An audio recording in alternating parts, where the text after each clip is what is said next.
ခြေနေမျိုးဖြစ်လာလို့အားကြောင့်ကိုယ်စကားလေးတွေ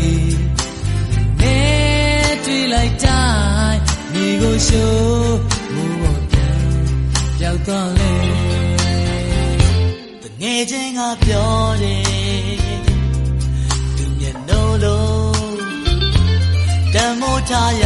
တဲ့ကောင်းပါလေရဲ့မြတ်တာကိုကျိုးပေါ်ကြတဲ့ခွန်းနဲ့တူမော်ဒန်ပြောပြတော့ဘာပြန်ပြောလဲရမှန်းမသိဘူးကွယ်ကိုယ်သိချစ်တဲ့ကောင်းပါလေတွေနဲ့ဒီမလောက်တရားရဲ့တငယ်ချင်းရဲ့ချင်းနဲ့စမတရားဘူးရှိတော့လေစိတ်မဆိုးလိုက်ပါနဲ့ငယ်ချင်း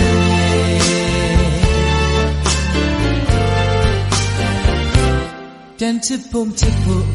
မချစ်ဖို့ပေါ့ဆိုတာကတော့အားလုံးပဲကိုယ်တို့နှစ်ယောက်လုံးနဲ့တို့နှစ်ယောက်ဘယ်လိုမှဘလို့ပတ်သက်ဘူးသူသဘောကျတယ်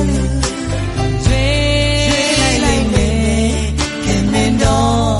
တပါနဲ့နေခြင်း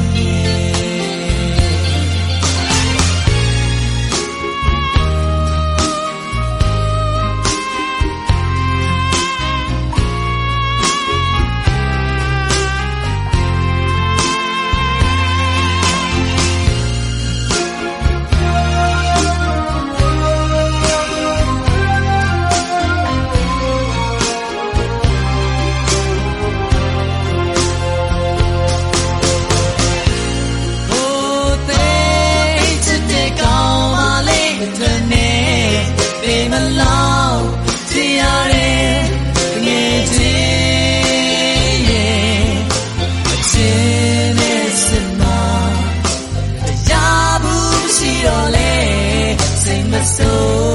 လိုက်ပါနဲ့ငယ်ချင်း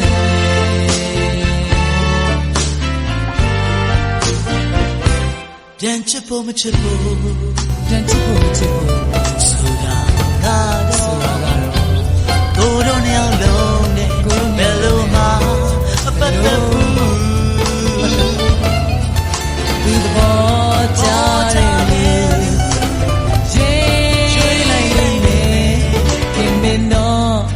တပါနဲ့နေခြင်း